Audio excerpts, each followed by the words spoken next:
Hey guys, want to do a really quick video. We have, let me see if I can find where it is.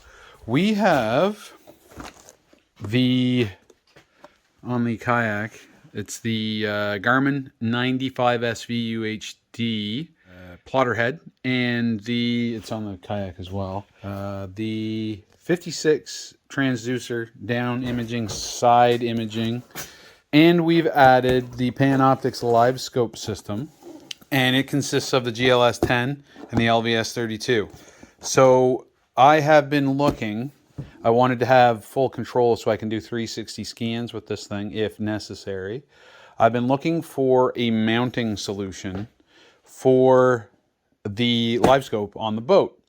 And there's all kinds of different, I've seen PVC where guys made their own. I've seen, there's a couple of different, and you all know what they are. If you don't, you can look them up. But there's a couple of really decent looking mounts. And then I came upon what I consider to be something that's going to last the longest by fishfindermounts.com. And that's out in, I believe, BC. So this is their Gen 3 live scope kayak system. So all I had to do was mount the 4-inch Yak Attack GT175 Gen 2 4-inch. How it came with this mounting plate like so.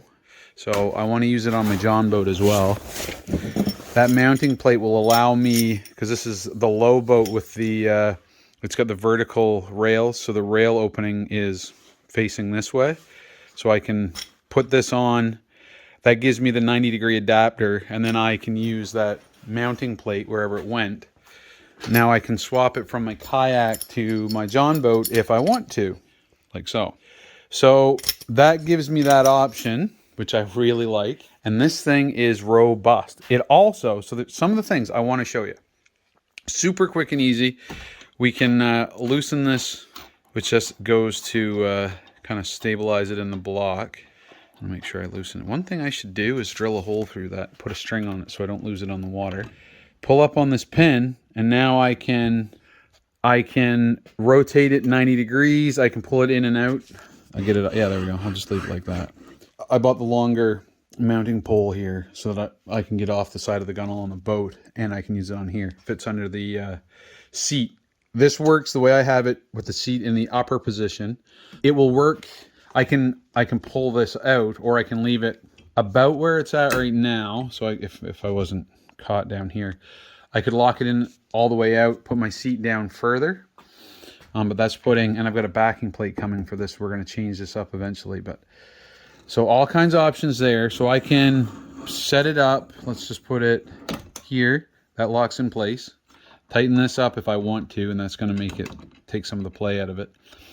We have a height adjustment locking ring here. So I've got it pretty well, I think, where I'm going to like it. That gets me looking the whole way around the boat, right at this height. This is an add-on handle. I should get something for the end of that, actually. This actually also, if I wanted to, I could unscrew it from this block, and I can use it for an extension down here if I so desire. Down here, I opted for, I'll turn it around here. This is the mount for the LVS, just the live scope LVS 32 and 34, I believe. But it's the 32, so it's going to bolt right down in the top.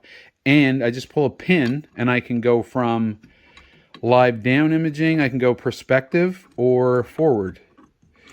Just pull the pin, we can change perspective, and we can do forward and side, or whatever it is, down and forward. So we can mount it. That's my forward. And then I believe perspective is here, and then down image is something like that. So there's all kinds of options. I love this. So this, I was very happy to find this. It ticked all my boxes.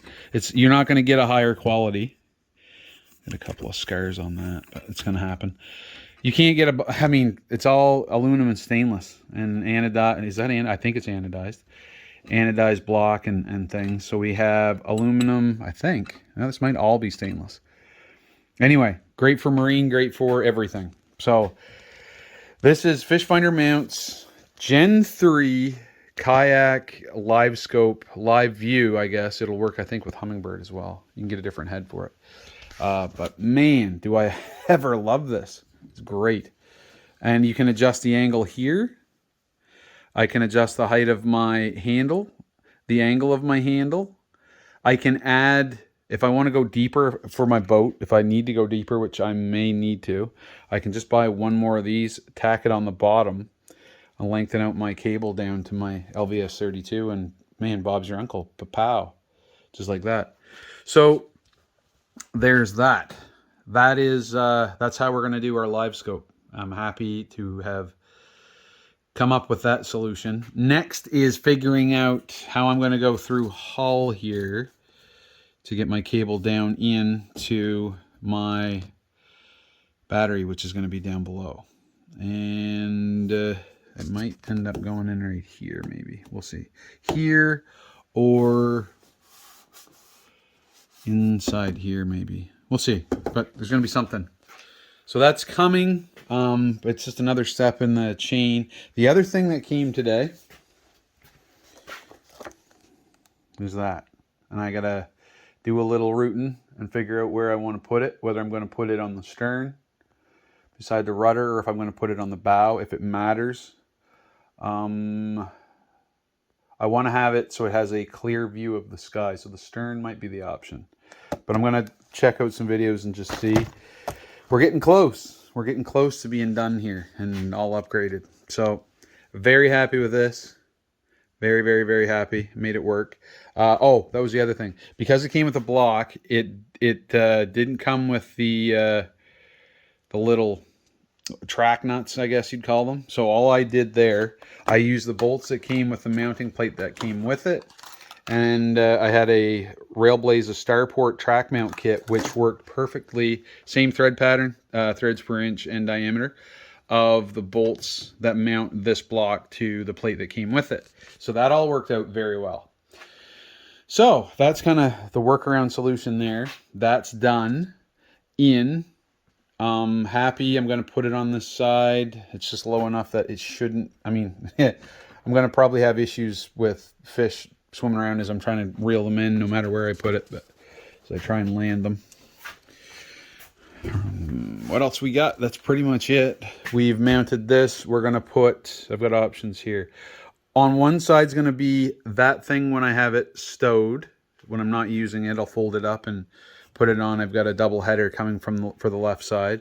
Right side is going to be if I need to mount, have a place to put my power pole is going to go here. So those are the two double headers and why I have rails here. I in the end decided to hook the black pack on with its supplied Omni hooks. So that's kind of how that's done. And I might be able to put some water. I asked Ryan what these molded out locations are for, and he told me they are just for structural integrity. So I'm going to actually, I've come up with a plan there too. Kind of neat. So I'm in the process now. You'll see it on the Yak Power video. I'm putting these lights in. I'm just kind of marrying my wires so that they don't get tangled. Oh, and now I'm getting them tangled in my rudder or anchor. So anyway, I'm in the process of doing that. So that's where we're at with the boat so far. We'll do a big update video here once I get everything done, and there's going to be some how-to videos for all this stuff as we go. But yeah, so stay tuned.